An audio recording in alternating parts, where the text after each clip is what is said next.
All right, good afternoon, everyone. And once again, welcome to the USAID ILRG webinar series. My name is Chilombo, and this is the first session in this series that will focus on community forest management, private wildlife estates, as well as women's land rights. Today, we'll focus on community forest management. And like I mentioned, you're free to chat with everyone in the chat box. Just make sure that you select send message to panelists and attendees so that everyone can read your messages. Please note that everyone is muted, but use the chat box, please, and also the Q&A tab to send a question to any of the panelists during the presentation, but we will have a Q&A session at the end of all the presentations. If you have any questions, you can send them directly to me as well, or any of the panelists, and we will attend to them. Yeah, so that's about it in terms of housekeeping. If you have any other questions, please feel free to get in touch. And to start us off, I will invite Royd to introduce the session and everyone. Hi, everyone. I'm Royd Vinia, and I'm the facilitator for these sessions. So welcome to our series of webinars that to run Royd, for the next I think you're 4 weeks. muted. We can't hear you. Am I? Hello? Hello? Hi, Chirombo. Can you get me?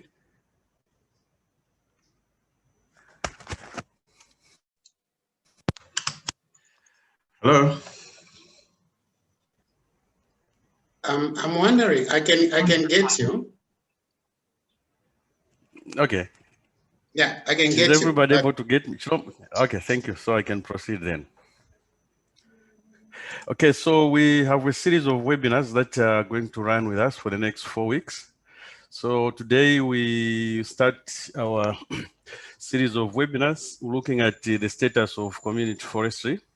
We've been running with community forestry since 2015, and over time we have scaled up from 12 community groups to several groups now, which you'll get to know as Tekla presents. So today we have 4 presentations.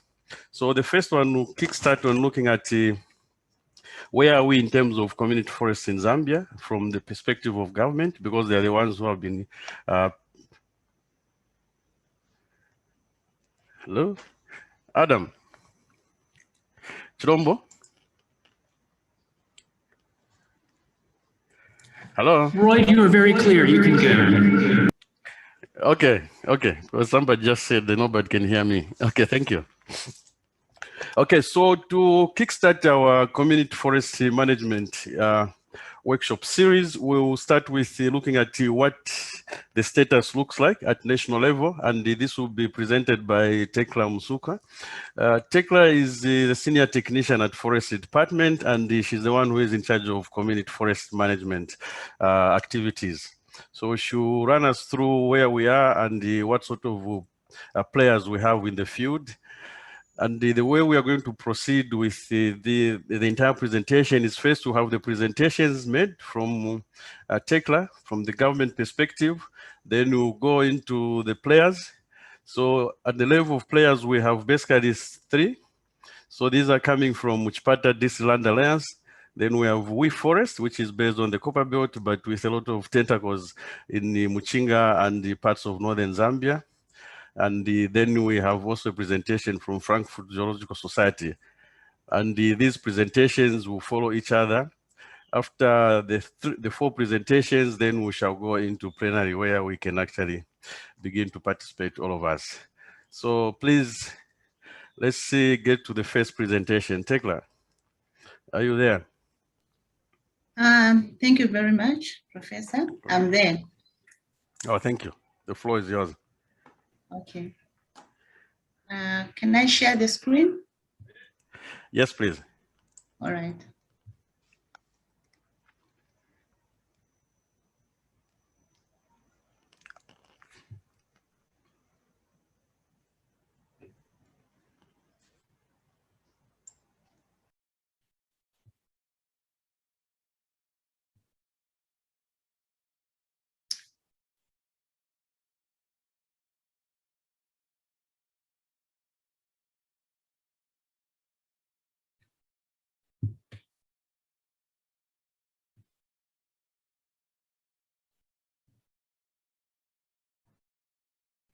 Okay, good afternoon, everyone. Am I clear? Yes, please, you are loud and clear. Okay, I can continue. Thank you. Good afternoon and welcome afternoon. to our presentation. I'll basically look at the status of community forestry. I'm Kafwimbi Tekla Masuku, and I'll just take you through my presentation. I'll look at the land tenure system, the legal laws supporting community forest management, the current status of community forest management in Zambia, the roles of government, other stakeholders and key actors in this process.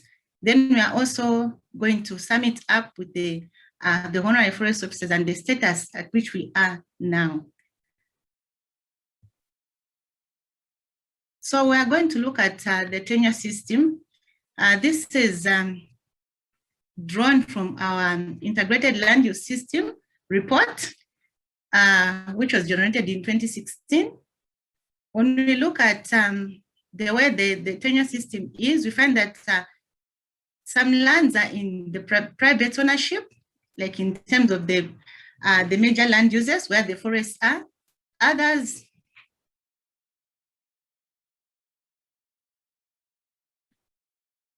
Other lands are in the industrial ownership. Then we also have other private ownership, the state ownership, customary ownership, and the unknown ownership. As the report generates, we realize that most of the land or the forests, so to say, in question are actually state-owned, and a larger chunk of it is actually in the customary ownership. And when we look at the major land uses, we realize that a larger part of which, according to percentages, is almost like 60.9% in the customary ownership. And these areas or forest areas or other land uses, open access, everyone has access to them. And in terms of how people use the resource, there's too much overexploitation. And according to the report, it further indicated to us that we have larger areas of deforested forest, mainly in the customary areas, for the simple reason that there's no ownership and it's open access. People can use the resource in any manner that they wish to. And how best do we then address these issues to do around deforestation in these open areas?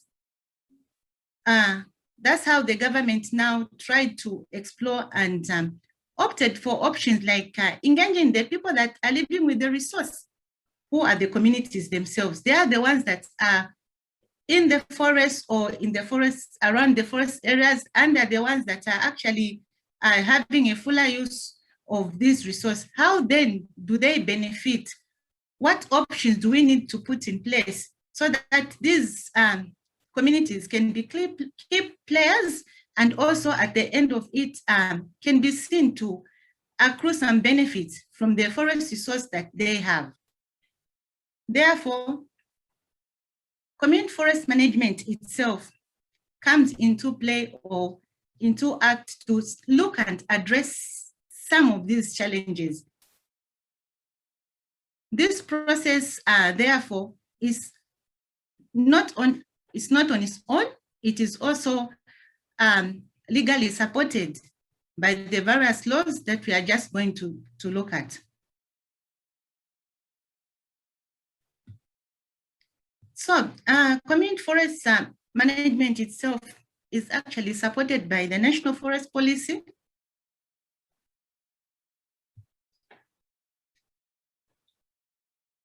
it's also supported by the Forest Act of number 4 of 2015. It's also supported by the Statutory Instrument number 11 of 2018. These three instruments actually, they provide a supportive platform for implementation of community forest management in Zambia.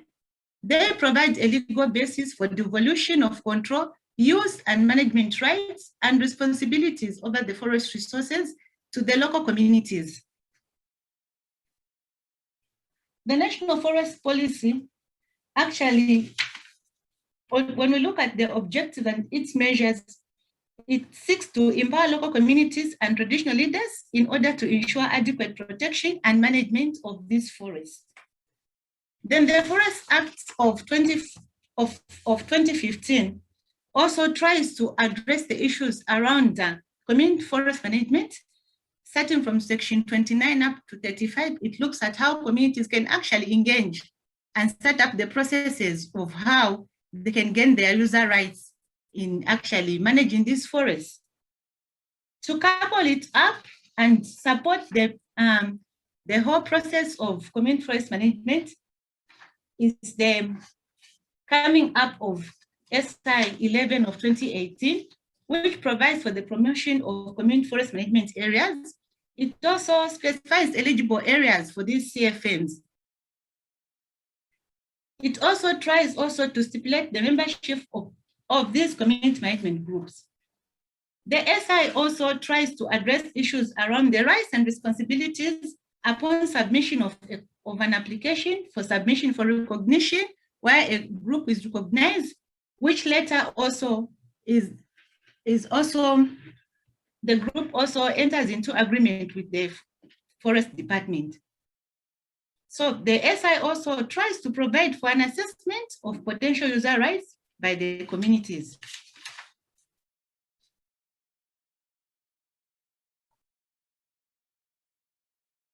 Therefore, to date, we have a couple of districts in the various provinces in Zambia where community forest management has actually started off. We have various communities. I will try and blow some of, I'll zoom in some of the areas so that we can see.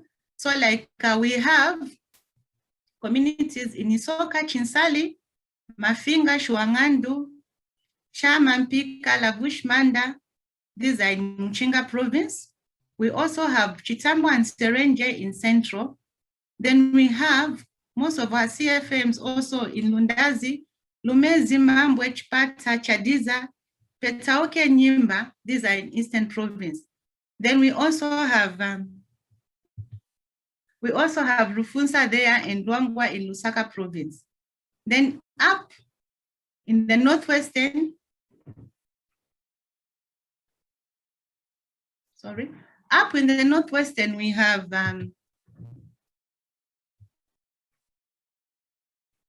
Ikeleng, Minilunga, and Kasempa. So meaning most of the provinces so far are doing very well, and we are just hoping for the best, because it's only a few provinces where we are remaining, where we don't have CFMs.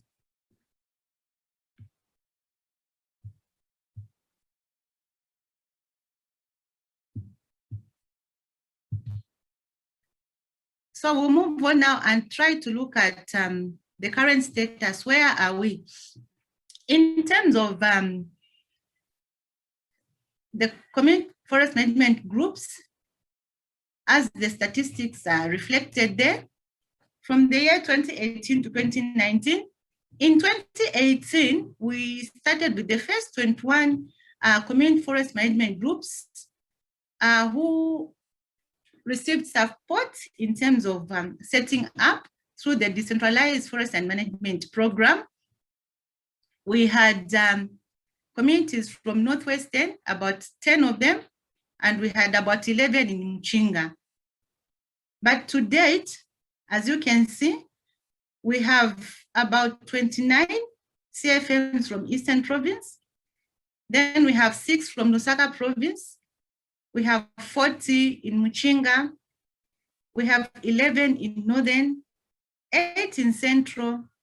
Northwestern still records 13. They only increased 2 more from what already existed. We have 5 in Western Province, giving us a total of about 112 CFMs in the whole country. with reference from the 21 that we had in 2018. Today we stand at 112. And in 2018, we only had a total hectareage of about 30,247 hectares.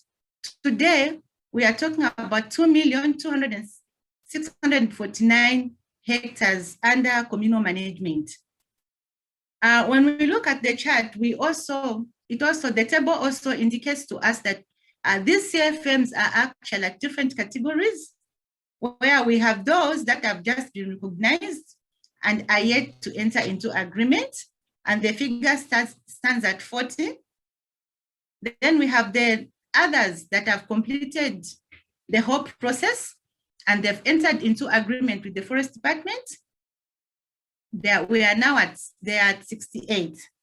So in brief, this is where we are today as a country in terms of CFMs, the hectareage that we are at, as well as the number of CFMs that we can speak and account for. Therefore, this process, for it to actualize, it has to be spearheaded or being facilitated by the Forest Department. So we are going to look at the various roles that various stakeholders play actually in this process. So in terms of the roles of the various stakeholders, we start with the Forest Department, who I would say in this being key in this process, and they are the lead department who are mandated actually to head this whole process. So the Forest Department's role actually basically revolves around promoting community forests in raising awareness. As you may be aware, community forest management is a new thing in the whole in our country, and not many people are previewed to some information around community forest management. Therefore, it is within the mandate of the Forest Department to actually raise awareness so that people can know that there's this in existence. They can also actually reach out to the concerned, who are the communities in this case, to indicate to them what the government has put in place in terms of their participation in the whole process. It is also the role of the Forest Department to facilitate the process of community forest establishment in the various communities by providing various services in terms of extension, reaching out to these communities, also coming up with various materials that would help out in reaching out. It's also the role of the Forest Department also to actually reach out to these communities and strengthen their protection, development, and use of these forests. So it is still within the mandate of the Forest Department actually to look at all this. The Forest Department also are mandated to actually help these communities to market the various products that are found in the communities. Still with the Forest Department, it's the duty also of the Forest Department to continue supporting these communities to get through the whole process of the community forest management group recognition, as well as agreements application. As we may be aware that community forest management has about 7 or so processes, the various steps of engagement at different levels, where these communities are actually supposed to be taken through so that they begin to understand and own this process. And that's the more reason why I'm saying that it is still within their mandate actually to see to it that they push on these processes and see to it that these communities actually are understanding these steps and are trying to own the whole process. Then it is also our duty as a department to also see to it that all the paperwork is done, and people that are supposed to endorse signatures, the Royal Highnesses, and every other person that is involved are actually supposed to do that with the help and the technical support actually from the community, from the Forest Department. Then it is also within the duties of the Forest Department to also try and fully institutionalize the community forest into their operational plans and budgeting processes. We move on and also look at other stakeholders who in this case are the traditional authorities. The traditional leaders, I should say, are patrons in this process. They are the ones that are actually living with our people in the communities. They head these communities. They are the people that oversee every other thing that happens in the communities. So at every level, they play a very central role. Their focus should be on strengthening the traditional and community control over the forest areas. It is within also their mandate also to clarify claims and customary rights to their subordinates. It is also the duty of the traditional leaders to ensure that traditional knowledge and customs are fully embraced in the process. As people are going to sell out the ideas and process of community forest management, they should not do away with the indigenous knowledge systems. So the traditional leaders, it is still within their mandate actually to provide guidance on how certain things are supposed to be done in the community. The traditional leaders also, they have to provide the mentorship and guidance to these communities, helping avoid and manage and resolve many of the conflicts that can actually arise in these CFMs. Whilst pursuing these processes, a lot of conflicts may arise due to misunderstandings on the processes of CFMs because some of the things are quite complex, and issues to do with the forest areas that are now going to be managed by the forest can actually bring a lot of conflicts, especially when it comes to boundaries. So it is within their mandate actually to provide a clear guidance in the CFM process.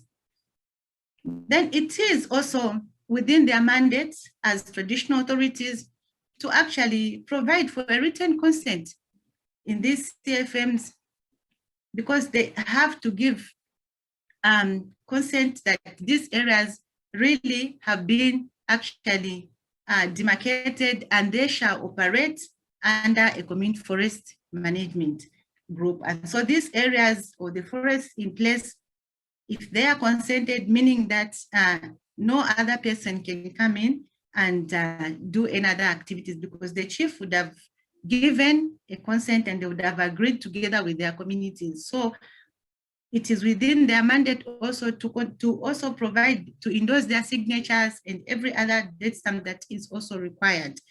So apart from the traditional authorities in this process, we also have the local government. The local government,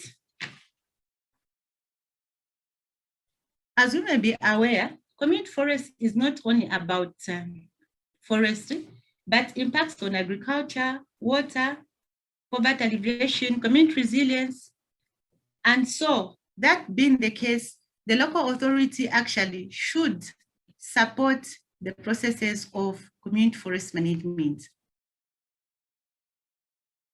They should ensure that community forest is fully integrated into local development plans with good cross-sectorial linkages. It is within their mandate also to see to it that these community forests are actually institutionalized.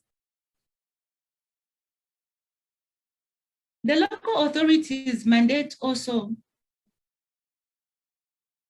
is to inform all relevant departments on the implications of CF, including the judiciary and the law enforcement authorities. There will be many incidences that if these CFMs are not actually recognized or or information hasn't really been shared adequately with other relevant government officials, especially the judiciary. If they do not know that there's a CFM in existence, it will be very difficult for the community forest management groups to actually function in the Nomite, because illegal activities usually are an ongoing thing. And these communities, from time and again, they'll be faced with illegal challenges happening in their CFMs. And so from time and again, there will be need for them actually to seek some legal counsel through the judiciary. And then if these law enforcement authorities are not aware of their existence, it might be a very big challenge for the CFM. So it is still within the local authorities, considering that it is through the local authorities where we have the WDCs, who in this process are a bridge between the community and the government. So they interlink, or they speak, or they represent the CFM at the various DDC meetings. So it is still within the mandate of the local authorities. It is their role to see to it that these CFMs are actually known, and not only known by a few stakeholders or a few government officers, but by everyone who is actually key in this process. So the forest community forest management regulation section 3 actually speaks to this, because a local authority shall, for forests within the jurisdiction of the local authority, identify and support and encourage local communities to apply to the director of forest to use, control, and manage an area for the various purposes such as social, cultural, and economic need. So apart from that, we also have, apart from the Forest Department, the traditional leaders, and the local authorities, we also have other key players in this process who would say this could be private organizations, there could be NGOs, and whoever. But as they are coming into this process, their roles are very simple. Other key actors in this process can come through to build capacity in these CFMs once the process has been secured. The process can be done by anybody. It can be facilitated by the Forest Department, but once a forest is given to these CFMs, it comes with a lot of challenges. As we may be aware, our communities, they don't really have a lot of information as regarding maybe business. And when you look at the Forest Department, it's not even in our capacity to build up on business enterprises. We can help identify, but we cannot build on it. So we need other parties, other actors to come on board and build capacity on the various aspects in the CFM. Not only looking at the business part, people can be capacity built on gender issues, they can be capacity built on a lot of issues. If this community forest management has to succeed, there is need for capacity building in the communities. Then also, these actors can come into play and support the communities by building a stronger investment base. Various business enterprises can be identified in the communities, but the communities don't have the resource to build on those businesses. They don't have the equipment. They don't have a lot of things that can help them actually make those enterprises actualize into bigger businesses. So it is still within the actors to come in and try and build a stronger investment base within the communities. We also have other areas where government cannot maybe find support to scale up these processes. of community forests. So other actors can still pick up that mandate and actually facilitate for the scaling up of community forest management. As you may be aware, the process itself is quite, it requires a bit of resources here and there, and communities by themselves, they cannot manage.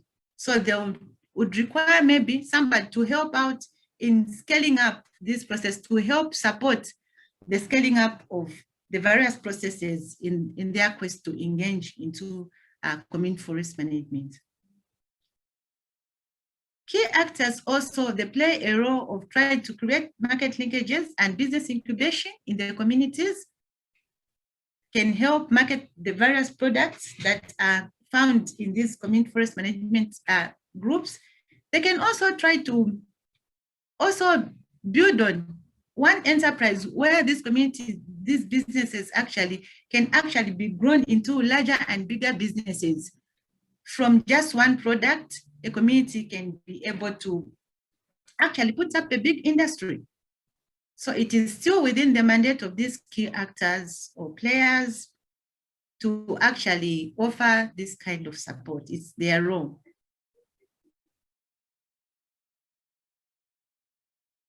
Lastly,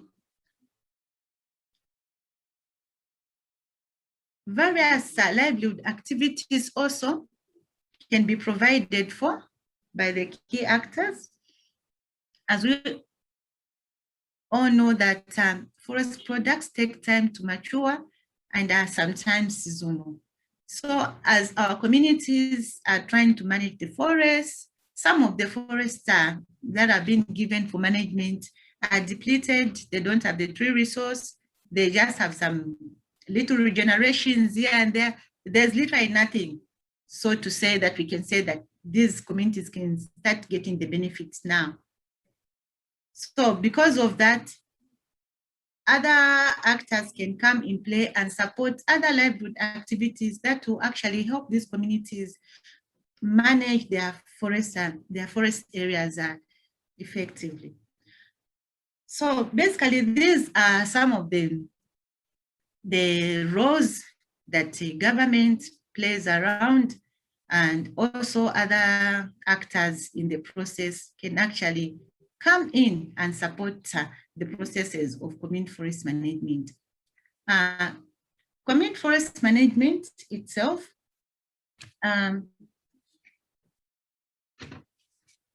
cannot work without the presence of the honorary forest officers. So this process, the engagement also requires that the honorary forest officers be present, for the simple reasons that the honorary forest officers will be there to offer some form of protection and control the restricted activities. So we'll look at the honorary forest officers, who in this case, in consultation with the minister, the director may by notice in the Gazette appoint any person to be a honorary forest officer.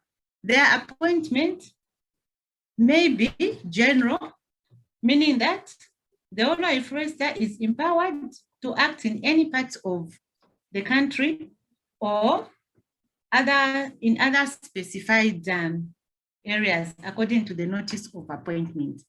Then their appointment also can be limited. In this case, the officer is only empowered to act in areas of their residence, including any forest as may be specified in the appointment. So these honorary forest officers, like in this case, once appointed, they only work in areas of their jurisdiction, like in the district or in the CFM where they've been appointed from, because their appointment in this case is a limited one to a specified area.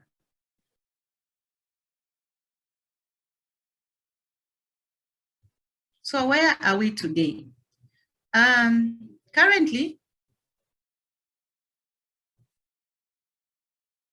as a nation, we have a total of 284 honorary forest officers who were gazetted in February 2021. These honorary forest officers from the various provinces that are as indicated from the table that we showed earlier on. Then we have also about 507 honorary forest officers that have been approved by the minister and are yet to be gazetted this year, any time from now. Then from all this, we have a total of 126 honorary forest officers that have to date received training from the Zambia Forest College. As you can see in the photo there, they graduated and they were given a certificate of attendance. We encourage that trainings be done at an institution where officers are going to come out with a certificate of attendance to show and to prove that indeed they did this training. As you may all be aware that these are officers that are mandated and are governed by law, and therefore we would not have only trainings that we do only as a department, but we also engage institutions such as the Zambia Forest College so that we have a document in place to prove that they are not just operating without any form of backing, but they could have received a training from somewhere. So with that said, I wish to say thank you. This was the end of my presentation. Okay, Hello? thank you very hi. It's not quiet. I'm talking to myself. No, there's actually a round of applause for you. A very good presentation and very informative. I'm sure there are a couple of questions that to follow when we get to that. So really what we have looked at is where we are as a nation in terms of community forest management. And as you can see, there's quite some progress. And we are now managing over 2 million hectares of forested land. So as IRG, the interest is really to make sure that as we move forward, as we scale up, we also balance quality and the quantity. So we are hoping that through these webinars, which are 4 of them, we should be able to build capacity within the practitioners as well as the community forest management groups. So the idea is for us to share knowledge and also to to be able to move as the group in a very coordinated way. So having listened to that presentation, please keep your questions or clarifications at a later point. So we now get to Chipata District Land Alliance. Adam, are you ready?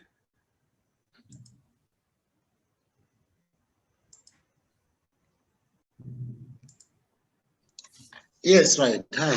Yeah. Hi. Please, the floor is yours. So Chipata District Alliance, basically their original focus was more to do with land resource governance. But over time, they have also gravitated towards the community forest management because you cannot just manage land rights.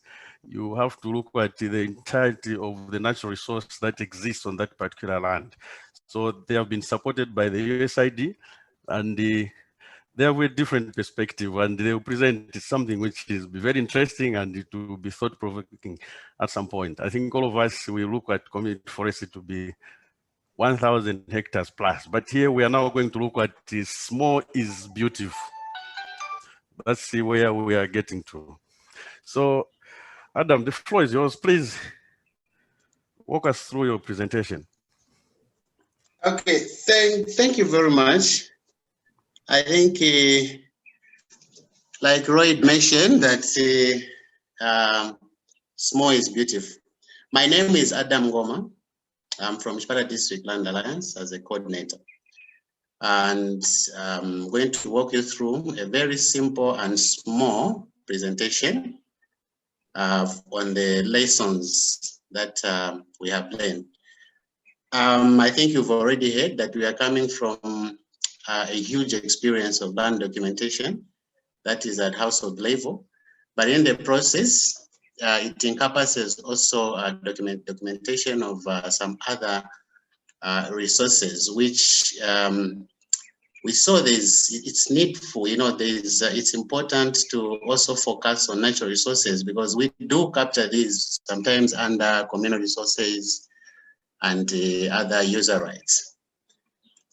Okay, so my presentation has got an introduction, then some steps that we followed in the CFMG, and then the status of the small CFMGs that we managed to support in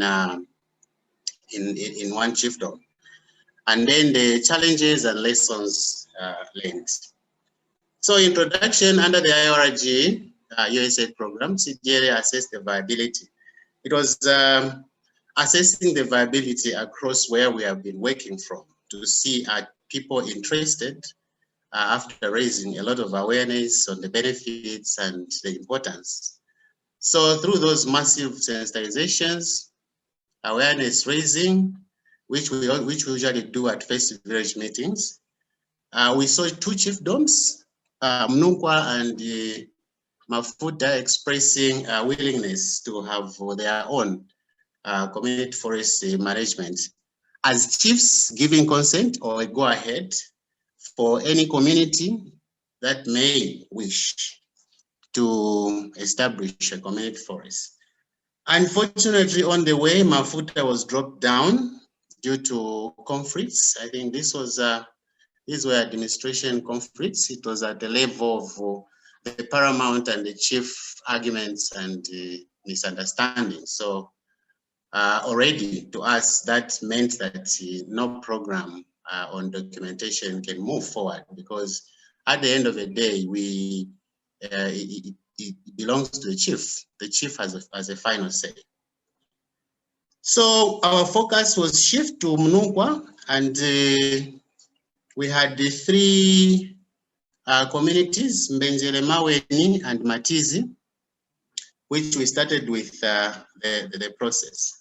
So in the process, we had some steps, which I know I got something from Forest Department, that yes, there are procedures, there are laws that we are following and all that, but sometimes it's always good to see, to try and see what can work and what cannot work as you are following the guidelines. So step one was community forest process initiation and awareness. So I think you can see in the fixed face picture, there's a chief there addressing his people.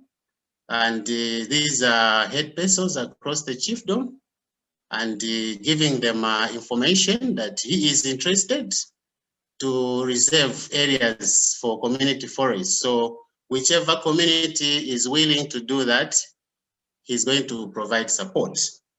And then the second picture shows now ourselves on the ground, having discussions with communities, answering questions, giving guide to communities in the process and the guidelines. Then you can see there the map which communities draw. Just it shows the participatory approach, that communities do understand their resources, the way they are sitting on the ground, where their villages, households are, and where they are proposing for these forests. And from there, community forest boundary negotiations, mapping and signing of maps. You can see there they are working, taking us through the boundaries of the identified community forest. And then on the right, there's a product. After working the boundary, digitizing, and coming up with a map. One thing I think on the map, I'll say something. If you look at the green, the drawing in green, and inside there's Kasache forest. This is the area which the Kasache community, Mbejere community identified as Kasache forest. But now you can see that surrounding this area,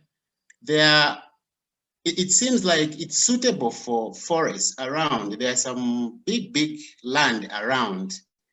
So when you ask the community during validation, during review of these maps, times you can see that they are willing to actually surrender or give some good portions of land for this for community as community forests, but there's still some fears like how is the benefit? What's the benefit?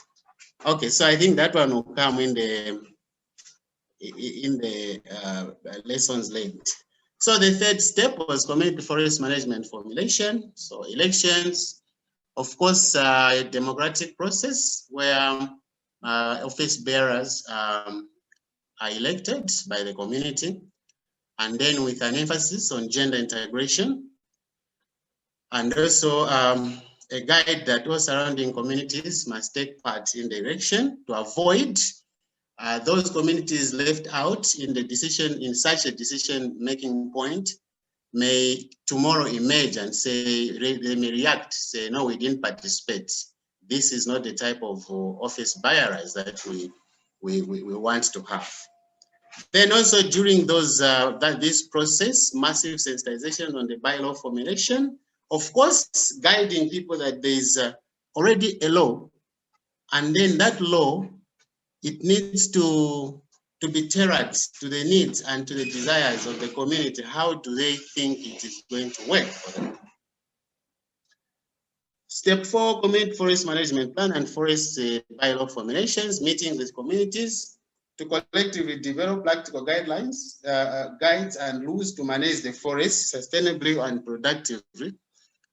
These are meetings held with communities to have rules that they themselves should know that the rules are coming from them, and they should be able to go by the rules that they are making. And then the bylaw formulation developed using the guide from the Community Forest Management Manuals and the provisions of the Forest Act. So like I mentioned, these are just steps that were taken.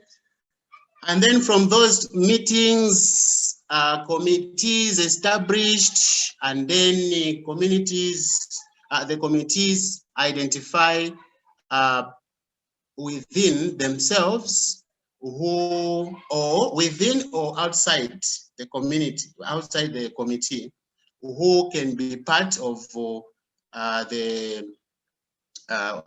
can be honorary foresters. And be reminded that this position of honorary forest, it's totally voluntary. So anyone who may be proposed has a right to say, I'm not ready for this, I can't take it up. So it's something that one is supposed to be willing to be able to take up these honorary positions. So now there's a status of community forests. As I mentioned, you see the table has got name of the CFMG, name of the CF, size, location, and status. So status is just following those steps that I was taking you through. So you can see Mbenjele Community Forest Management. This is one group with 3 forests. That's Kasache, Chikusulu, Mwai. And these are 28, 24 Kasache, 8 hectares, Chikusulu, Mwai, 35 hectares. They are all in Mbenjele location. And all of them at the stage of agreement application, preparation and signing. So far, the honorary foresters had their fingerprints, and they were forwarded for clearance.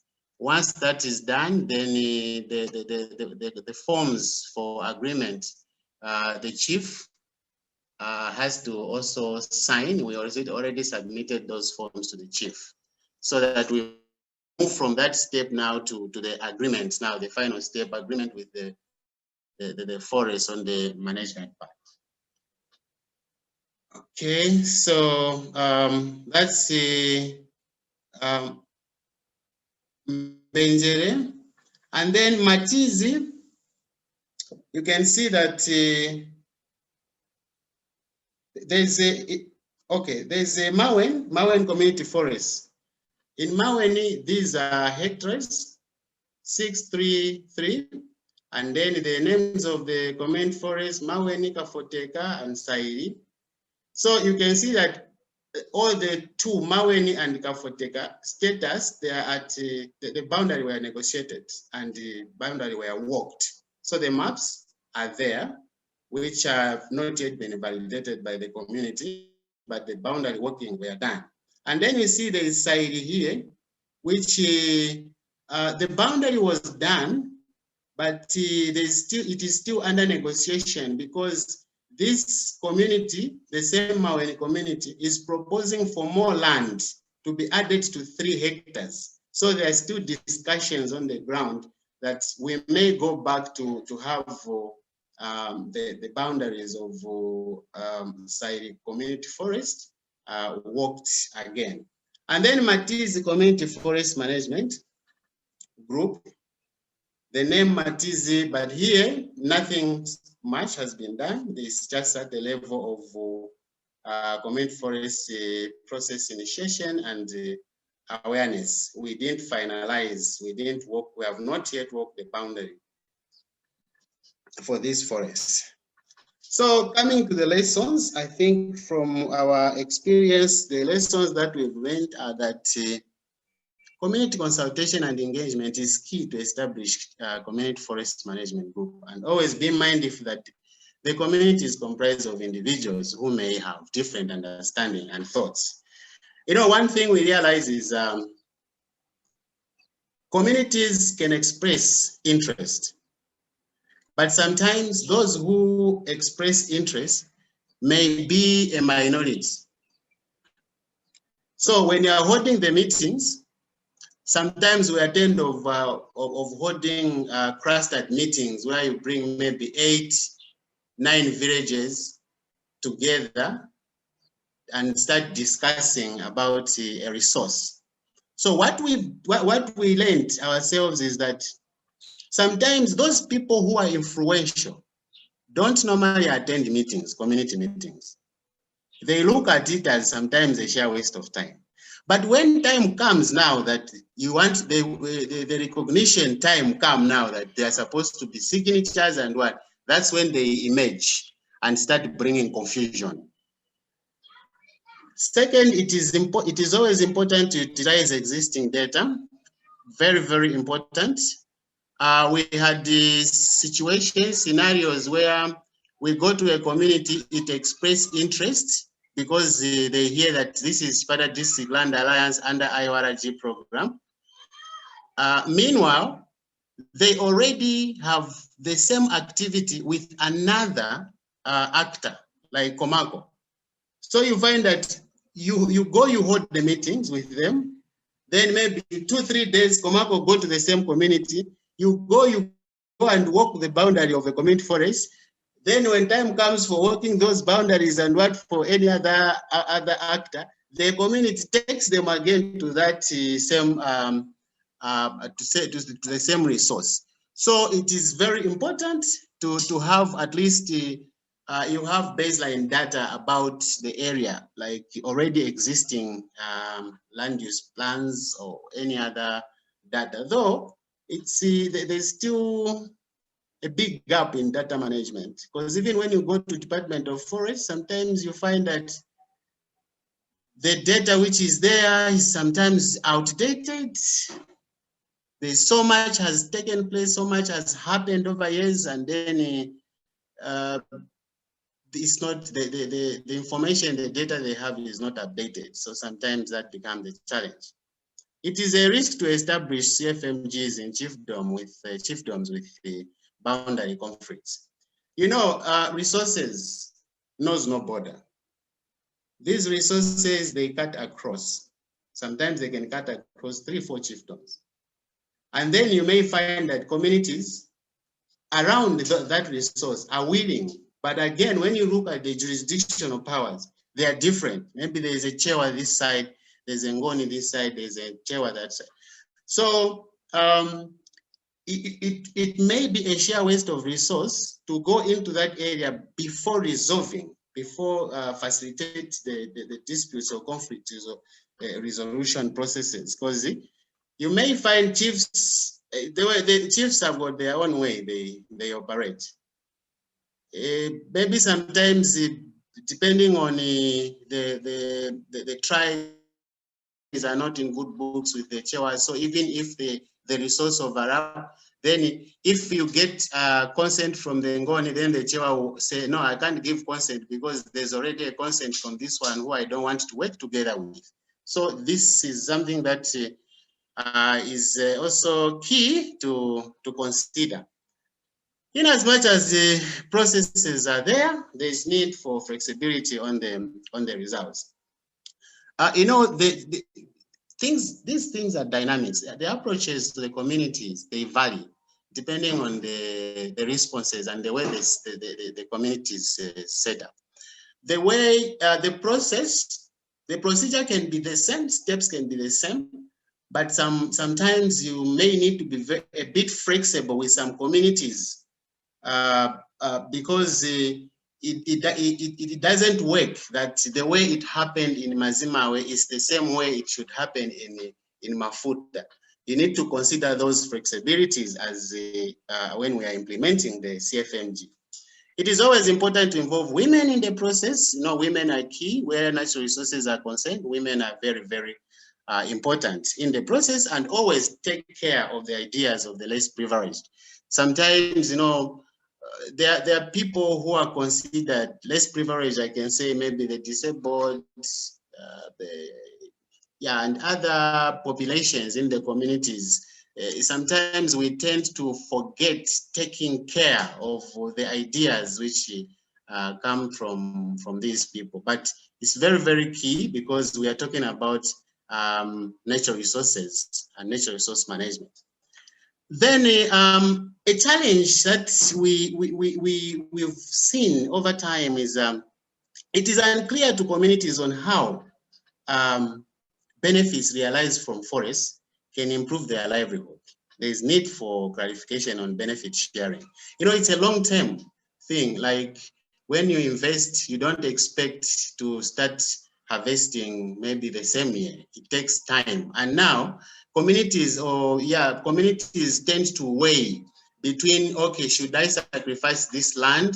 Okay, should I not extend my field just because maybe there's going to be a forest? Is this forest going to give me school fees for my child who is going to school next year? So those things, and also there are some very funny questions that comes from the communities. Like sometimes they'll ask you, like, we hear that there are these carbon credits and what? How are those calculated?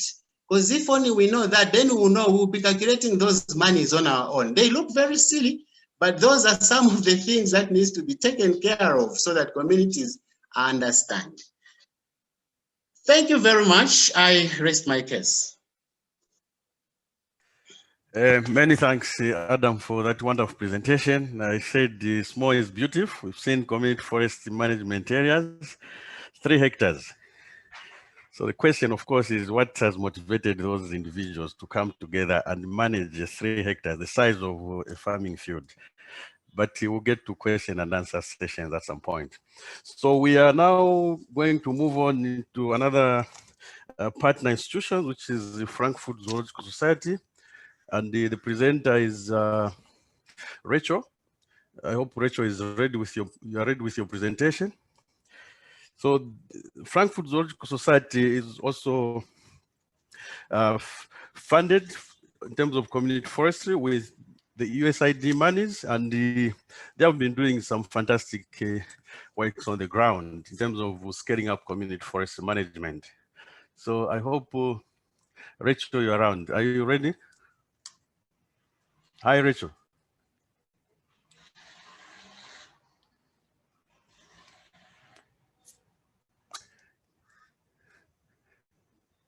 Okay, we seem to have lost Rachel here. So I will skip Rachel as she comes back, hopefully. We'll go to WeForest. WeForest, as I said, they operate mainly on the copper belt. That's where they are headquartered at the Kaloko Trust. And they are into a lot of things which relate to forest management, including plantation establishment, management of degraded areas, joint forest management, and the community forest management. So WeForest are going to be represented by Haggai. Haggai is the man on the ground who works with these communities. He's a forester by profession, and we want to hear what is going on the ground in terms of WeForest so that we can learn lessons also from what they have been doing on the copper belt, particularly in the Kaloko Trust area. Hi, Haggai. Are you ready for us?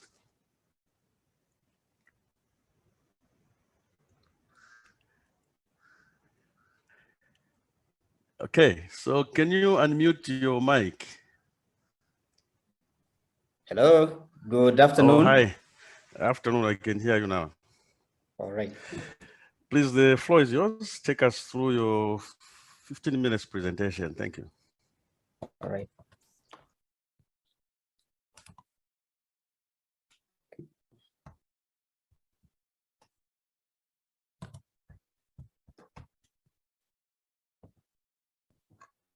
All right, good afternoon once again. I'm Haggai Mlenga, making a presentation on lessons learned from community forest management, as well as the joint forest management on behalf of WeForest Zambia.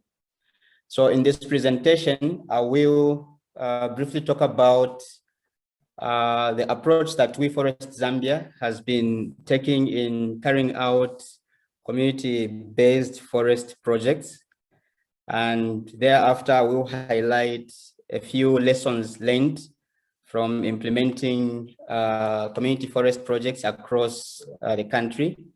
And in the end, I will quickly look at some of the best practices and, of course, make a few recommendations. So as an organization, WeForest Zambia works through locally based groups. This implies that when we go into an area, we do not form new groups. Instead, we work through the already existing structures or groups.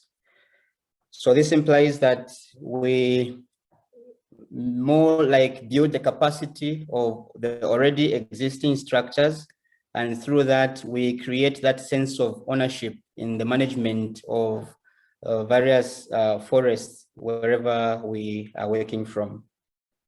Besides that, we also have a diverse restoration approach. We are just not looking at avoided deforestation, but we are also into programs such as enrichment planting, which makes our platform quite adaptable and very accommodative. So in the end, we have a number of projects with different restoration techniques being applied together with these communities where we are operating from. So in our restoration approach also, we focus mostly on livelihoods. Hence, our development of income generating activities is quite participatory, and we do a lot of consultation with these local communities that are living adjacent to the forest facilities that we are managing. So currently, as Professor Vinya mentioned, we are in the Copper Belt as well as Muchinga provinces of Zambia. And our project areas, on average, we target over 5,000 hectares, reasons of which are obvious because we are looking at maybe future carbon transactions. So we place quite a lot of importance on monitoring and evaluation, because through that we learn quite a lot in our implementation strategy. Then we also try by all means to make our approach as transparent as possible, so that everyone knows exactly what they are expected to do, especially when we talk of the key stakeholders. So now the question is, what are some of the lessons that we have picked from various projects across the country. So some of the lessons that we have realized, we have come to appreciate the value of carrying out a thorough baseline prior to implementing a particular project. So in this baseline, we do a lot of consultations where we have focus group discussions. Then prior to that, we have an important activity that I think we have extended to all the projects where we have to seek for a free and prior informed consent from the stakeholders, especially the key stakeholders who happen to be the communities where we are operating from. So under FPIC, which is free, prior, and informed consent, we create awareness in a project area. Then after creating awareness, then we allow these communities to vote whether they want that project or not. So we more like create a sense of ownership just from the project inception, because once communities agree that they want to be part of this project, it is very difficult for them to come out at a certain stage during the implementation phase. Besides that, we value a lot law enforcement, and we have realized that restoration activities cannot be isolated from law enforcement. Law enforcement really helps appreciate the efforts that are coming along with the project implementation. So without law enforcement, most of the restoration efforts would go in vain. Hence, we attach value to law enforcement. Through that, we have been training a number of community forest resource guards where we have built their capacity also in monitoring and also in reporting. Then we are also collaborating with the already existing structures and institutions in ensuring that we uphold the forest law when it comes to community forest management. In the development of the income generating activities, as I mentioned earlier, we do a lot of consultation, and we do not have an approach where there is one fit for all. For instance, you have beekeeping across the entire project area, then you impose that particular livelihood on those communities.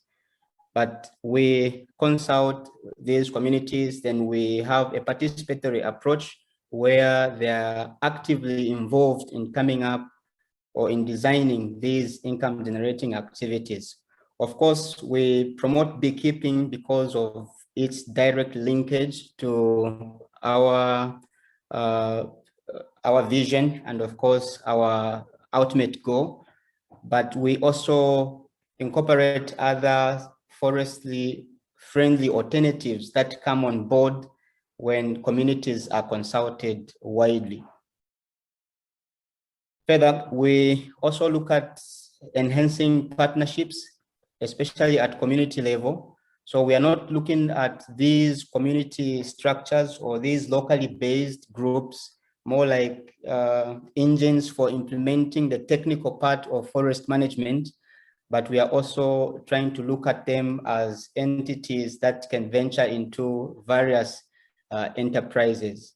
So the fact that there is that enterprise component attached to the project implementation, a number of groups where we are operating in have shown that interest to participate actively because they are touching that value that comes in with the sustainable forest management. So now, what are some of the best practices and recommendations that maybe I would make at this juncture? So from our approach, it is quite important to have a thorough stakeholder mapping, because with full inclusion of all stakeholders in the project implementation approach, we do not expect to have these backs and forth as we try to execute certain activities. So carrying out a stakeholder mapping It really helps identify who is supposed to do what at what particular time, so that we do not delay the whole process of implementing the community forest management-based project.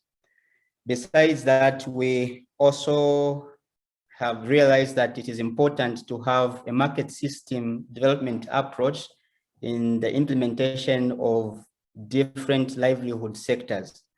So as I indicated, I think it is quite also important that there is a clear system in trying to develop livelihoods that would be easily accepted in these communities where we are operating in.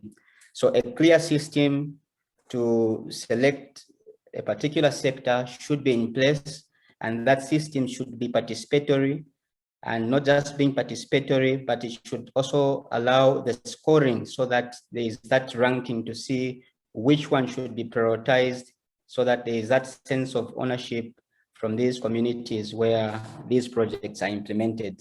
So through a market system development approach, we make our interventions quite scalable and very holistic. At the same time, we attain that sustainability which we also desire.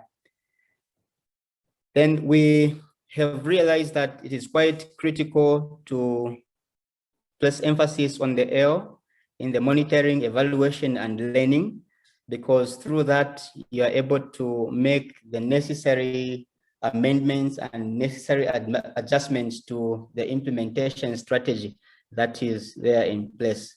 So we have more like an IT-based community monitoring system that we have been promoting, where we have been training these communities, especially those identified key community members, with best technology in terms of data collection, in terms of monitoring, and other monitoring activities that we are engaged in. For instance, we are working with the community forest resource guards who have been trained in collecting information on forest law infractions through the use of SMART, which is spatial monitoring and reporting tool. Then we are also working with certain community members who have been trained in carrying out inventories using Android phones, where we collect inventory information over time. So these receive training, and in the long run, we are hoping they will take it up so that there is that continuity in terms of managing these forests at community level. We also realize that it is quite critical to embrace a very good information dissemination system, because awareness is central to sustainability. If communities are aware of what they are supposed to do, then they understand the project very well. We do not expect any shortcomings. Hence, it is also quite helpful, because through that, we'll be in a position to manage expectations at the end of the day. So through all these practices, we feel it is quite critical that at each stage of project implementation, communities are actively involved, because they are the ones in the long run who are supposed to be managing these forests, and they are the ones who understand these areas better than even the co-implementers. So our monitoring and evaluation is quite critical, as well as engaging all the key stakeholders that have been identified in the project area. With these few remarks, I rest my case. For more information, you can contact our website, www.weforest.org, or you can personally get in touch with me. Thank you very much for your attention. Many thanks, Hagai, for that wonderful presentation. And every day is a learning day. So we keep our questions, and we'll have them at the end of the next presentation. Rachel is back with us. She lost connectivity and she's lost connectivity again. Okay, she No, lost connectivity. Okay. I'm back. Yeah, so Rachel is representing on behalf of Frankfurt Zoological Society. They do have a big footprint in wildlife sector, but over time they realized the need to manage both the wildlife and the forest resources, particularly involving the communities who live around these resources. So they've been very active in Mchinga province and the parts of Eastern province. So we are also going to learn from them what they have been doing on the ground, what lessons have they learned, and what is the way forward. Rachel, the floor is yours, please. Thank you. Good afternoon, everyone. My name is Rachel Kunda. I'm a community conservation officer working with Frankfurt Zoological Society. I'm based in Mpika. Just a quick background on the FZS CFMG the status. Starting year 2018, we had support from USAID to set up 2 community forests in Mukungule and in Mukungule GMA. And 2019-2020, we had support from the ILRG to set up 4 community forests in East Musalangu GMA. So with technical support from the Forestry Department, the 2 CFMGs in Mukungule reached the implementation stage, and they are currently implementing the Forest Act. In the case of East Musalangu, the 4 CFMGs have been recognized, and we've done the management plans. So on the lessons learned so far, what we've learned in the CFMG formulation process. Number 1 is that stakeholder engagement is key, especially implementing community forest management in GMAs. We have a number of stakeholders that are implementing different acts. We have the council, we have agriculture, we have fisheries, we have DNPW, and we also have other NGOs and the private sector. So it was key to have these stakeholder meetings before even we start implementing the CFMG process.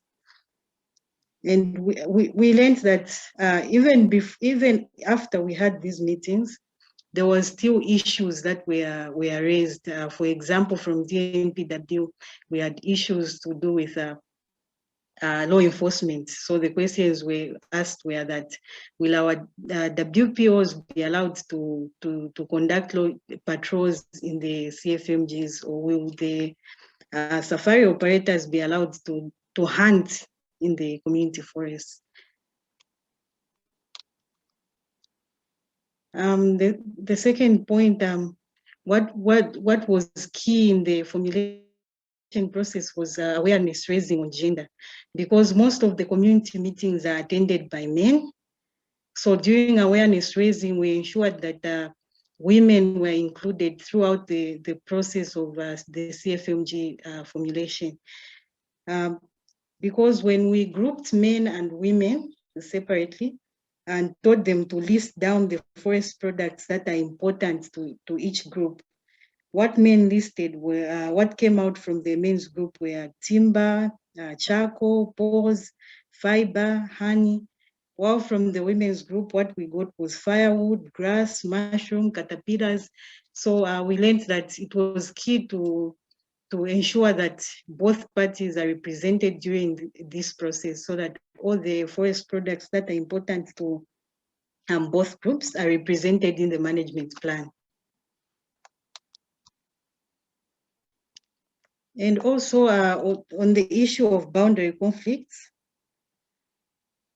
dealing with boundary conflicts prior to application for agreement signing is key, because you'd avoid some issues such as the duplication of work in the GMAs.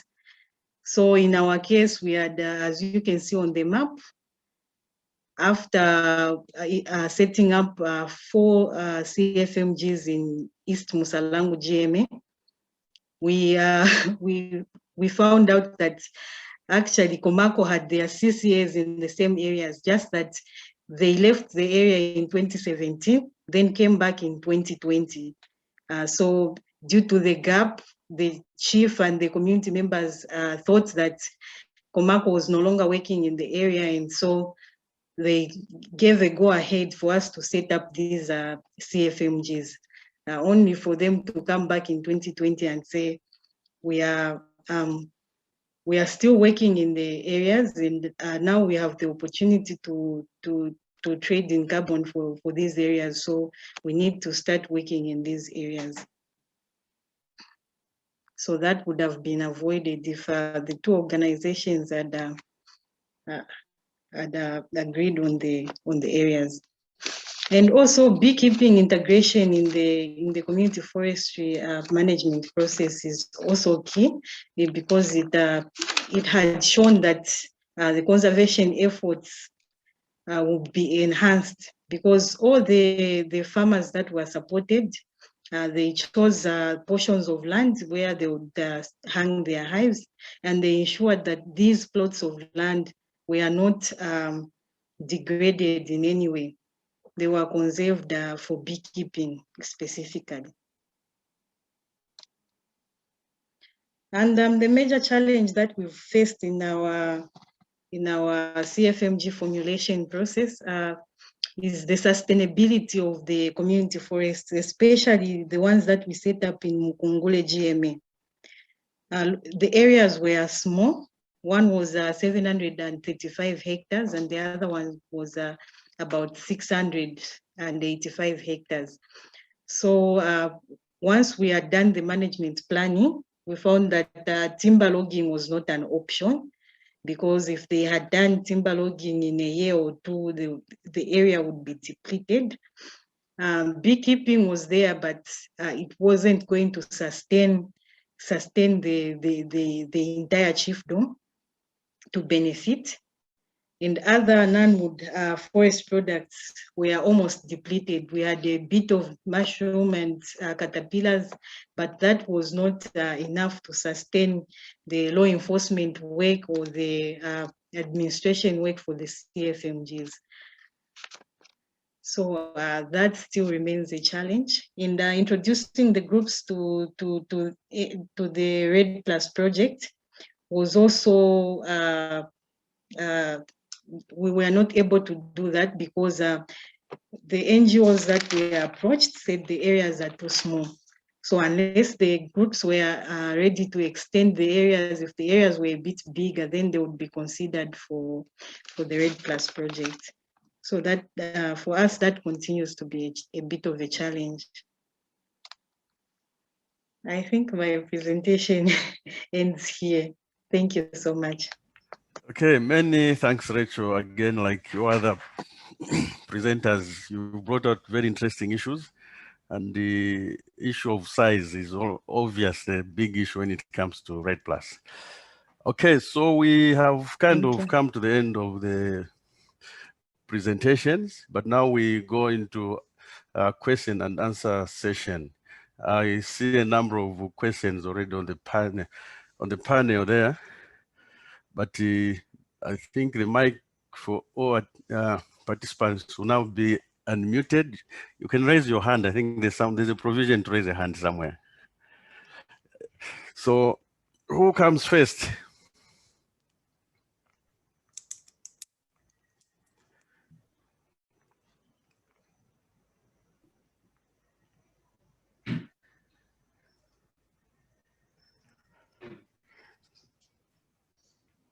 Okay.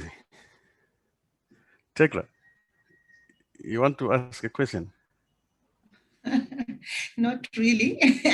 I'm waiting for people to listen to a presentation, but though I have something maybe to the Land Alliance presentation on the hectareage. I can go ahead? Yes, please. Yeah.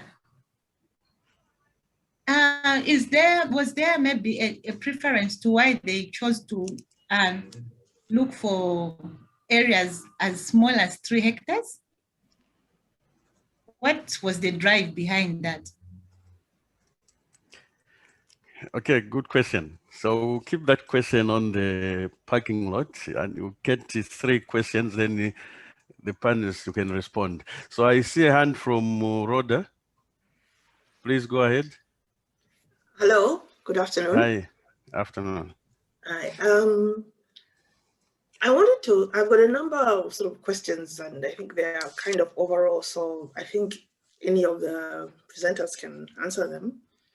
My first question is about how sort of these projects are structured.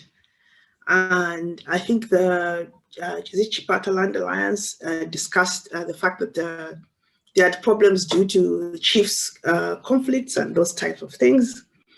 And my experience in also the field working with the Department of National Parks is that there's a lot of influence from the chiefs with regard to anything to do with whether it's wildlife in the GMAs or I suppose forestry issues or anything to do with CBNRM.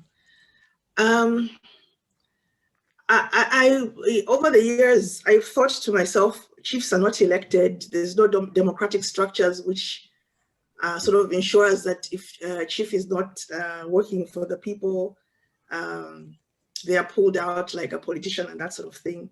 How do people who propose going forward these projects deal with these kinds of issues where if the chief says no, who is one person and an elected official technically, everything comes to a standstill, and this can go on for years. I've got personal experiences where land use planning failed because maybe he's the late now, so I can mention his name. Chief now had refused for land use plans to be in his area, so that's one thing. Yeah. And then also, I think I've already put up my question on the duplication of efforts, and I think Matt said something to that we need to start with sort of having mapping and a database created. Who is the custodian of this? How do you ensure long-term sustainability? And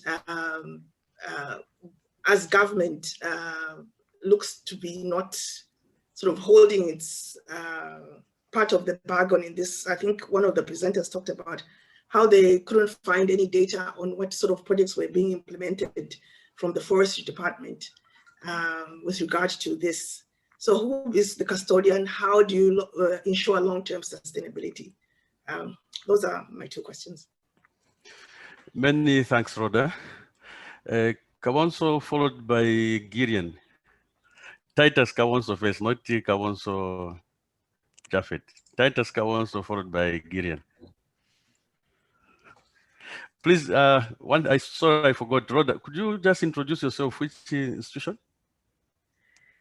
I am complicated because I'm on sabbatical leave from the Department of National Parks and Wildlife. So currently I'm a student. Okay, no, but you're on leave. So it's the Department of Wildlife, isn't it? Yes, Department of Wildlife. I think that's how I got on this platform. I don't even know how I got invited, but I'm a student currently, and this is my interest. I'm working on my PhD in political ecology. Oh, excellent. Yeah. Okay, so thanks. So the people asking questions, just introduce which institution you're coming from. Titus.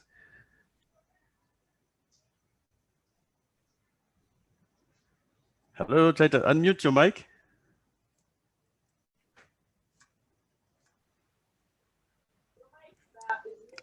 Yes, hello? Please, you can. Hi, you can get you now.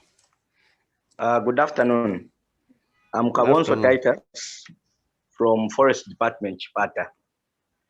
I have a question. In an event that a CFM falls in a GMA, who gets the benefits? Is it the CFMGs or the CRBs? What really happens? Then the second question I have, sir, is on the minimum hectarage for a CFM. What's the acceptable minimum hectarage? Then the last one, a quick one, is what's the minimum number of honorary forest officers that we need to have the CFM, putting in mind that there are different hectareages of these CFMs. So, like, on which ratio should the honorary forest officers be? Thank you. Many thanks, Titus. Okay, so we go to Gideon.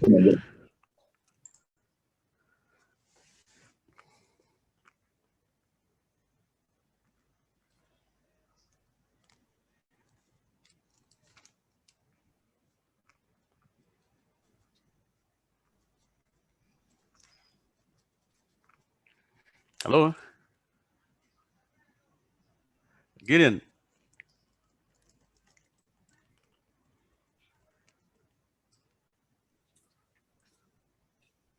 Hello? Okay, so while she's preparing herself, I'm sure it's an issue of connectivity. Japheth, please, your hand has been up for a while.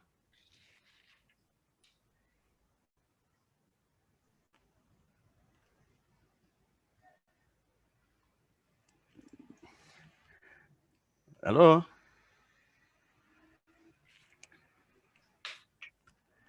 Japheth Kabonso, your mic is unmuted. Please go ahead with your question.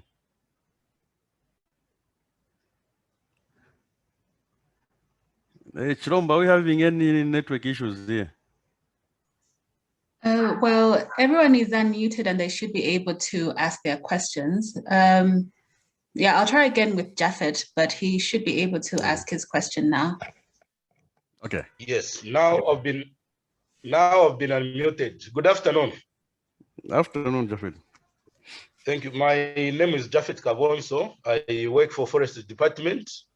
I'm an expert in community forestry, and I'm one of the architects of these steps. And so it was very interesting when I heard from Land Alliance, Chipata, that while we have these steps and the processes, but there's a need that these steps should not be rigid. They should be flexible. So I wanted to find out more by requesting for a specific example, for example, on how these steps should be flexible. For example, we have step 1 and maybe step 3. Which one should come first? Are we saying maybe we can do any of those steps? Maybe step 4 comes first and step 1 goes to step 4. Simply requesting for a specific example on how flexible these steps should be.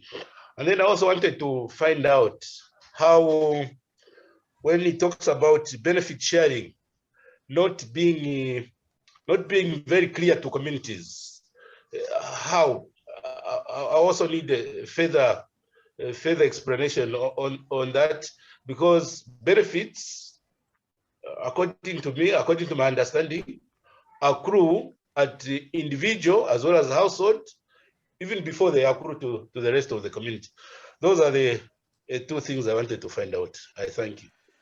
Okay, thank you very much. So I'll pause here in terms of questions, and I'll ask the panelists or anyone of us attending this online webinar to basically provide the answers to some of the questions which have been raised. So I think Tekla was interested in knowing what the Chipata District Land Alliance is doing. Why? What is the motivation for those really small, what I call small is beautiful, 3 hectares, for example? Just in less than a minute, Adam. Okay, I think like I mentioned, these are things that like not forcing. So when you do an awareness and then the community choose that this is the land we are supposed to set aside, I think for us, it ends there. So if it's 3 hectares, then you just look at it as 3 hectares. So there was no motivation, there was no any reason, but that's what the communities themselves settled for. So it could be maybe lack of awareness, which is also informing us that maybe communities do not really understand what they are talking about, what we are talking about. So yeah. Yeah, okay, so I can add a bit from what you have said. Sometimes when the quality of resources that you receive from the community is actually dependent on the quality of awareness raising, which is raised. So these communities are also, they still have a history of where land was grabbed from them and converted into national forest reserves. So they're a little bit conservative, unless you really guarantee them and you make it very clear to them that this is not another land grabbing issue. This is actually land enhancement access issue. Yeah. Then the issue which all of us can do with is the vetoing powers of the chiefs. Rachel put it rightly that this is an individual and he can say it can go ahead or not. They are not elected individuals. Against the wishes of the communities, the project can actually stall. And I think we have had a number of these classical cases. I think the latest classical case was in Kalumbira, where basically the chief said, I am not interested, go away with your community forest issue. So how do we deal with these issues going forward as a nation? I know there's going to be a session which will basically look at issues around these way forwards and so forth. But just here, how do we deal with these issues? Those who are already working with the chiefs. Any volunteers to get into that? Yes, Lizzie.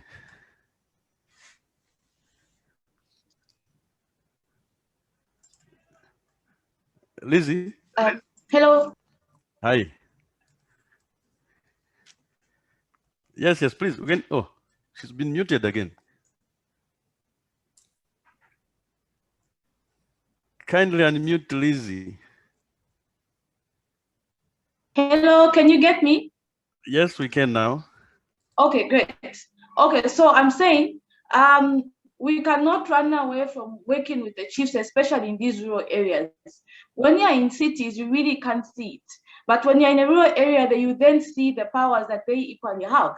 So what it is that the chiefs before, they were not part of local authorities, but now chiefs are actually part of the council. What it is that when a district has more than 3 chiefs, they can actually choose a representative. But when the chiefs are less than 3 or 3, they can all be there to represent themselves. We're not having anyone representing them. And so because of that, some of these issues will then have to be taken in through the local authorities. Because once that is done, it's really difficult for one chief to come out strongly and say this will not be done, because at the end of the day, they have to be able to work together and ensure that what needs to be implemented by the local authority is actually done. So that is the best way that you have to go through it. In as much as, yes, you may have a case where perhaps because of maybe a forest being in one chiefdom, you obviously have to deal with the chief at one point on a one-to-one, but the initial thing is that it must be passed through the council, and then we will not have any of these issues. Speaking also from experience, the case of Mafinga. Okay. Thank you very much for that short answer. Unless somebody has a burning issue on it, otherwise we are running out of time. So I want us to get as many questions as possible and deal with them as we move on, without leaving any of those questions hanging. Okay, there's an issue which was raised by Kawonso, where SFMG falls in, a community forest management area falls in a game management area. Who is entitled to receive the net benefits from there? Is it the CFMG or is it the CRB? Of course, it depends on how these structures are set on the ground. But the question is with us. Panelists, any ideas? You are working in GMWs and others, especially Rachel. Can I just come in, Professor, before Rachel Just take it. Yes. You see, like the law provides that a community resource board may apply to the director to enter into a community forest agreement in accordance with all the sections, and they shall apply as if a community resource board were a community forest management group. So the law has that provision. And when we are setting up these CFMs, at the process of engagement, like we are saying, when we are doing the awareness raising, we also do a stakeholder mapping. Who are the stakeholders in that CFM where we want to have it established? Is it a GMA? Who is key in this? Do we have CRBs? Where is DNPW? All these parties, when they are brought together and they are taken through what the law provides for, if people are to function as a CFM, and what does the law stipulate in terms of the manners and every other thing. So once we build that, like we've been trying to help at where such issues are coming out, it all starts with their constitution that they have to come up with. That's why you find that all those beneficiary mechanisms are clearly stipulated, how much goes to the CRB, how much goes to the CFM, and so forth. But then if we neglect the initiation of this bit, then we begin to see such challenges coming on board, that who gets the money? Is it the CFM or the CRB? So I think as we are rolling out or setting up these CFMs, these should be made clear, because if an area of a CFM is in a GMA, automatically that GMA, there's a CRB there. They need to apply and become one, so that they start functioning as one CFM, which is also guided or provided or supported by law. So I think that's my contribution on that. Okay, many thanks, Sitek. I think you can say it better than that. That's exactly what is on the ground. That is what is provided for by the law. But sometimes we tend to ignore some of these small but important issues. So the CFM regulations provides on how you deal with this kind of issues. Okay, very quickly, the minimum size allowable as community forest management area. Wow, I can quickly deal with this, and you can come in unless things have changed on the ground. When we were drafting these regulations, we said we shouldn't state the minimum. It depends on the motivation for that particular community. Why are they getting into that? Again, it comes to issues around the awareness raising and dealing with issues that Hagai adequately addressed on a better stakeholder engagement process. That is far more important. So there's no prescription on what should be the minimum and what should be the maximum size of a forest that should be managed. But as we go forward, maybe we can deliberate on this issue and say, what should we allow as a nation? Okay, if we say community forest management, yeah. In terms of optimum number of honorary forest officers, CFMG, is there a provision for that particular? There is no provision. I think it has to do with the area and the availability of or people that can volunteer to work in that CFM. If the areas are quite bulky in terms of patrol, then really we cannot work around with 3 or 4 honorary forest officers, meaning that CFM should think of engaging more to just help out with the work. I think it goes with the work at hand. There's no limit per se. Okay, the law basically provides that any one of us can be a honorary forest officer. There's no limit there. You just have to qualify as long as you've never been in the in Mkoweko prison or somewhere there. That's why they do all these fingerprints and so forth. Okay, so I think this one was directed at Chipata District Land Alliance. You said the steps must be flexible and not in a rigid format. So the question is it possible, for example, to start on step 6? Or what would do basically drive you to jump certain steps and get to that particular grouping? And then the other question was, how do you deal with issues of benefits? Because you are saying the benefit sharing is not clear, but Shwangandu GFO says the benefits are there even before you start community forest management. And they flow at different stages. But it's the description of the benefit, but you can do with both anyway. In the under 3 minutes, so that we can take advantage of questions. Okay, the steps issue did not mean to confuse anyone. There is law, there are guidelines and the steps. But what I meant was that, even a law can be informed on the best practices. Yeah. So sometimes if the law provides that before you go into the community, before you initiate this, you have to go and seek consent. What happens in an event that maybe you are doing another activity, like we are doing household sensitizations, and then you see communities expressing interest and already give you a consent, so that you have to just say, go to the chief and say, oh, Your Highness, your people are interested actually in community forest management. can you give consent so that it goes ahead? So that is what I meant. Okay. Yeah, and then on the benefit sharing mechanism, I think if you saw it, it came out like as a challenge, because these are some of the questions, like maybe the community is asking you. Of course, they know that yeah, benefits are there even before it is identified as a forest, as a community forest. There are non-timber, timber benefits. Yeah. But now we know around that, there are also, you may not be the only actor. There might be actors who are in carbon credits.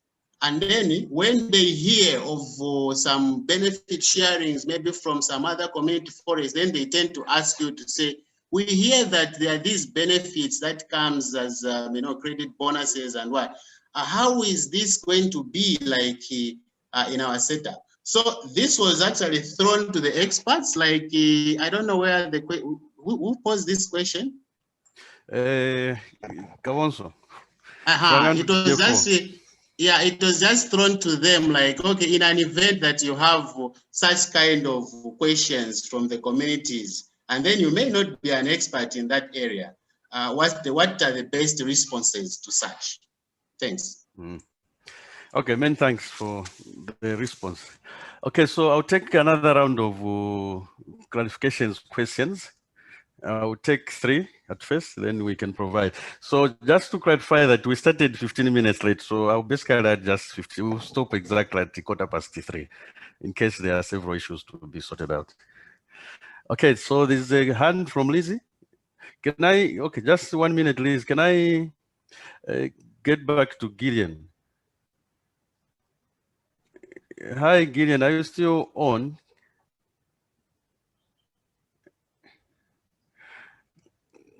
Okay, Chirombo, if you can unmute Gillian.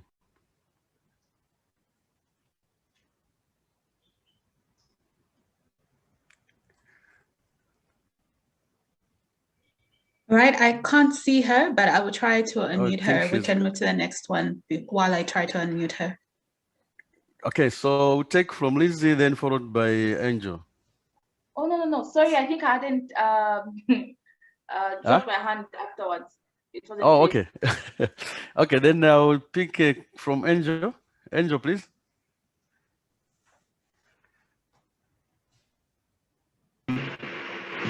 Okay, not to draw us back, but just on the size, Professor, as you guided.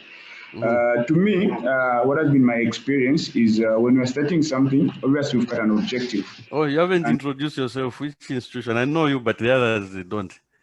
Okay, my full names are Angel Chimamakungu, coming from Komako. I'm the GIS officer. Thank you. Okay. Please go ahead, Angel. I'm just trying to provide my opinion on the size of the community forest. Yeah. So what I'm trying to say is, of course, even if the law does not provide the size, what will give us results when we are trying to engage these communities to demarcate a certain area or reserve a certain area that they can put under forest management, we will look at what will motivate this community to continue with this idea. Because they've got different needs and different options in which they do benefit from such an area or some way of extracting it. So if we really want to see results, we should think of, if we're trying to incentivize these communities, will the incentives that will drive from that a small area really drive these communities to manage that area? If it's too small, you find that the incentives would be way too small as compared to what they do, for instance, if they would want to engage into charcoal production. So that is my opinion, to look at what will be the objective, what will drive them to let this area really live to the need that we developed as being a community forest area. Thank you. Okay, many thanks, Angel, for that addition to the size of the forest area. And yeah, so it's again, the onus is really on the people who go to raise awareness, because some of the communities really need the assistance in terms of understanding what they are getting into and what the future looks like. But if we don't do that, then we always end up with this kind of reserved kind of approach to the sizes, which come Professor, out. there's a contribution from a community member from Chisoso about the size. Okay. You say it in Bemba, but I think we are all Zambians who understand what it means. We try to translate where we can manage.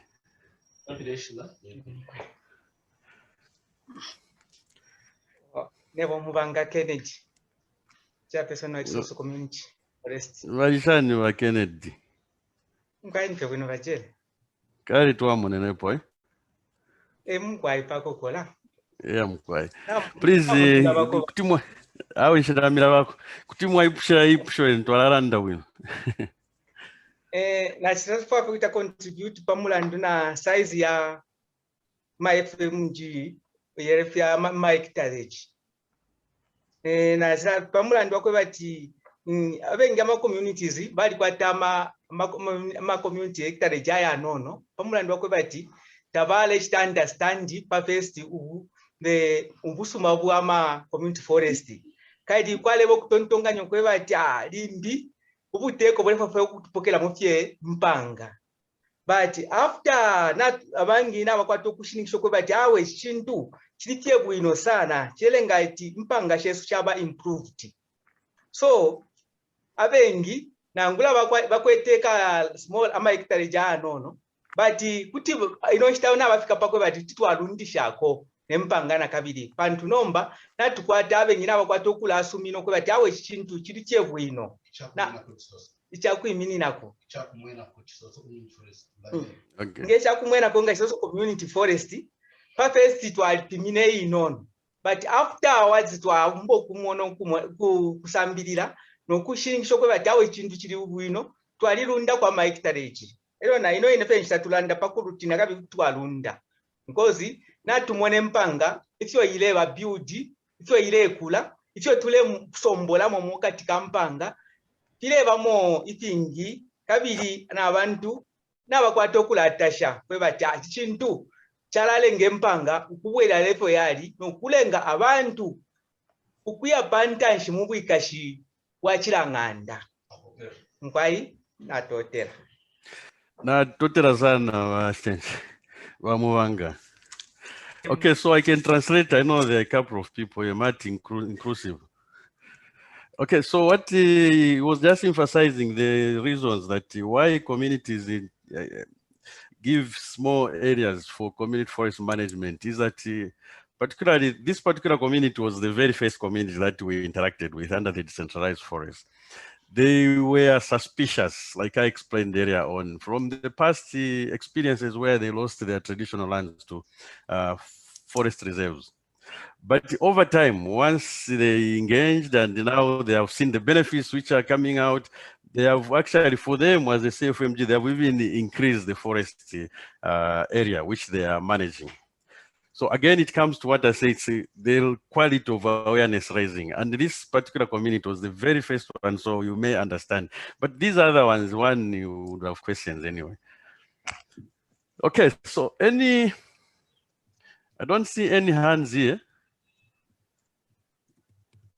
Okay, I see a hand from Muhagai, please. I just wanted to reemphasize the point on awareness creation. You know, at times it becomes quite difficult also to convince maybe traditional leaders to come on board so that maybe you can maybe enter into community forest management, because not all information is availed to them.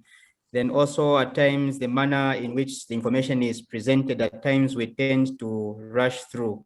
So it is quite important to spend quite some ample time in trying to make all stakeholders understand exactly what is involved in community forest management, and also repackaging the message to a level where an average community member understands what is expected out of such a project. I think would be able to solve some of the problems that come in where a chief maybe suspects some foul play or some maybe some inconsistency in the way things are running. So if there is a clear and transparent mechanism in terms of information dissemination, it can really be quite helpful so that there are no those suspicions and people don't become skeptical about certain things of the project.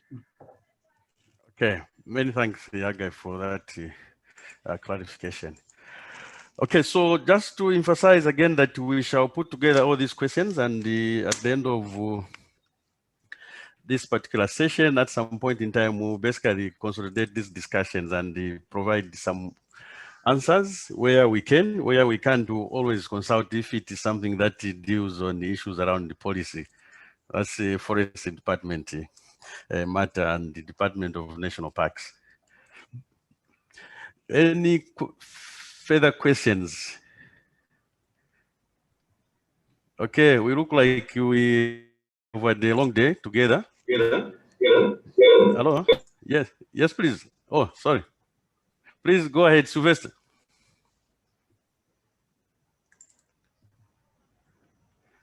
Hello, Sylvester. Hi, Roy. Hi, Matt. Can you hear me? Aston. Okay. Do you want to just, what's our next few sessions about? When's our next meeting? Yeah, I'll come to that. Let's just deal with these two questions first. They are last minute questions. Is that okay, Matt, with you?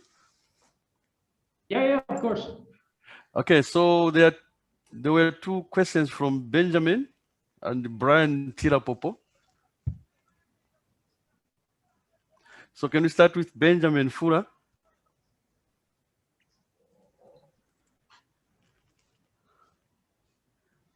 Okay, Sylvester is back on. So Chirombo, kindly unmute Sylvester. Thank you very much, Professor Vinya. I think I've been unmuted now. I was unable to get through. Yeah, I just wanted to just re-emphasize on the... Just tell us, I know you, but the others don't know you.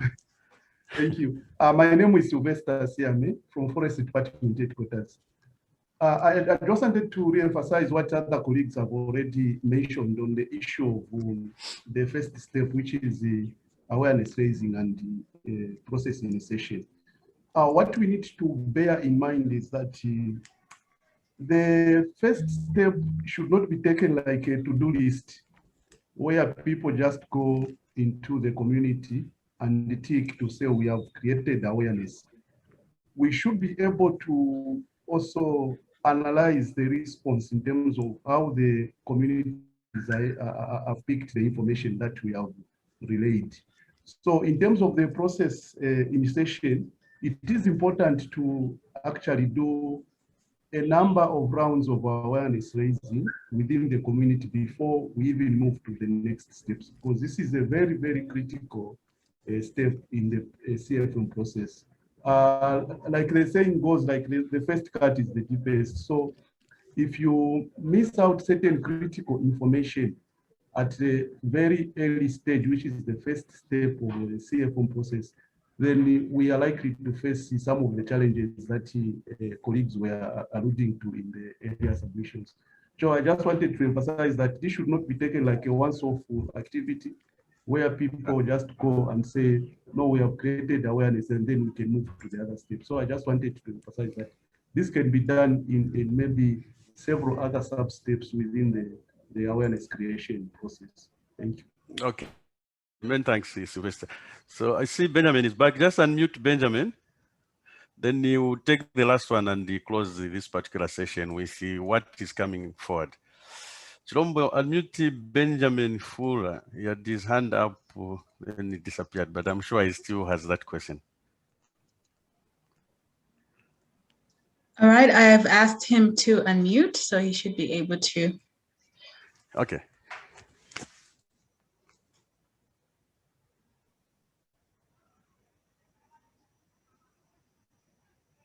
Oh, can I say something quickly, Professor? It has to be in under 30 seconds, please. Thank you so much. On the quality of awareness raising, as human beings, our nature is that we are suspicious. And so no matter the quality of awareness raising, communities will always be suspicious. You know, learning is a process.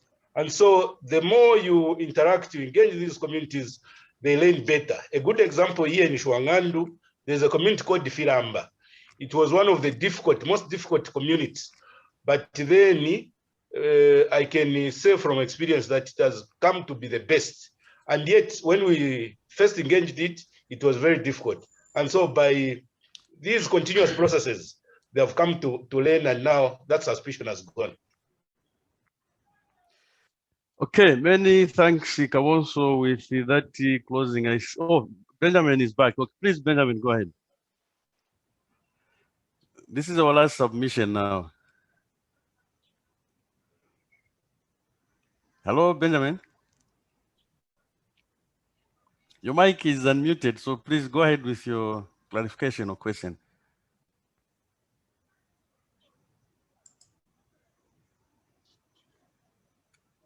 Okay, looks like he's not on his, or some connectivity issues. Okay, so I now want to close this question and answer session. And just to thank the presenters, it was really, the presentations were excellent and on spot, and we have learned quite a lot. I think this is the purpose of this particular webinar, to ensure that we actually feed each other with the information. There's a lot of information gap. Community Forest is with us, and it's the right tool if we are going to deal with issues of charcoal, issues of deforestation in particular, or destruction of wildlife habitats. So we thought that by going through this process, we are helping each other, and also we can connect different actors at different levels through this particular process. So we lined up a number of very interesting presentations. The next week one, we are going to look at scaling up and enterprise development. So this presentation, basically, we are going to dive deeper into looking at the challenges and opportunities of scaling up for community forest management in Zambia. And that will also be supported by another presentation, which will be importance of promoting forest-based enterprise development in CF process. One of the problems that we face is we go for alternative livelihoods rather than linking the livelihoods of communities into what they're actually into. So this particular session will deal with that, and that is next week on 4th June. And the presenters is Alistair Anthony and Moses Nyoni from TNC. Alistair is with the ZIFU in the Eastern Province, and he comes with a lot of a wealth of knowledge when it comes to community forests across the Southern African region. Moses also is one of those key players when it comes to natural resource management. He will bring us experience from the international NGOs, how they do it, and what are the lessons that we have on the ground. So on 11th June, we are going to now focus on the issues, a stone issue which has been brought out here again, issues around benefit sharing and law enforcement. So one of the shortcomings in community forest management is the issue of forest control and law enforcement. So this again will be dealt with Alistair. And then the provincial forest officer for Northwestern Province, Mr. Max Opiri, will take us through on issues around how a good benefit sharing mechanism can actually lead to positive outcomes in community forest management. Benefit sharing is a very thorny issue. It's very difficult to define sometimes, but the benefits can either be monetary or non-monetary benefits, but we always hit on the monetary end. That is usually our focus. So the last presentation, which is on 18th June, it's really looking at the way of how do we move forward now. It's more of like looking forward. So here we are going to look at what are the enabling conditions that we need if we are going to scale up community forest management in order for us to basically achieve both the biodiversity conservation as well as the livelihood benefits. Alistair will take us through that and will obviously support. And the co-presenter for that particular last presentation will be Tekla, who just presented the first one. So this is now looking at practical ways of strengthening these CFMGs. Sometimes we put up these CFMGs. It's very easy to say we have 200 CFMGs, but are they functional? Are they really there, or they just meet when they see there's a project vehicle coming into the area? That's when they also call for their meetings. Or have they reached what we call self-mobilization level, where they actually functional? Whether there's a district forest officer or there's a project team there, they can sit on their own, discuss their way forward, come up with their own management plan. Because the expectation is that we are supposed to go in there and strengthen these groups, and then thereafter we should let them begin to grow as adults and begin to do things on their own. But the temptation is always that I must always be there to help them. They don't know anything. But that is not the spirit in which community forest management is supposed to be promoted. So we have very exciting presentations which are coming through. And if you look at these presentations, which starting next week, they are more at the level of, as much as it is knowledge sharing, it is also partly a bit of awareness raising on what is happening elsewhere. So again, these presentations, I think the area note we spent at the times from 11 hours to 13 hours. So it's you may have noticed that it's now 13 hours to 15 hours, and it's every Friday, so that we don't become disruptive as we are moving forward. So please share extensively, and let's have as many participants as possible. Community forest is ours, and it's here with us to come. Okay, so in thanking you all for having found time to participate with us, I am again encouraging you that please don't stop thinking of what are the key issues which may have been missed out. You can still raise an issue which was presented today in the next presentation. There's no harm in that as long as you keep it short. So thank you very much. And okay, just before we close. Okay. Yeah, just before you close, Roy, I just wanted to bring everyone's attention to another set of discussions that we'll have on private wildlife estates. So starting next week on Thursday, 3rd June, the same time, from 13 hours to 15 hours, we'll send out an email invite. So the focus will be on community game ranching and private wildlife estates. Next week, we'll look at the status of PWE. We'll have representation from DNPW, WPAZ, and also some perspectives from industry. And then also still on PWE, we will have a session on the 10th of June, that's a week later. Again, a presentation from the Department of National Parks and Wildlife, and also case studies from Tambo Community Game Ranch and Komako. So in addition to CFM, we will also have discussions on PWE. So we look forward to having you in those sessions as well. Thank you, Chirombo, and enjoy your day. And of course, thanks to everybody who was in the background, not seen and heard on this particular platform. So I'll see you next week on Friday at the same time. Thank you.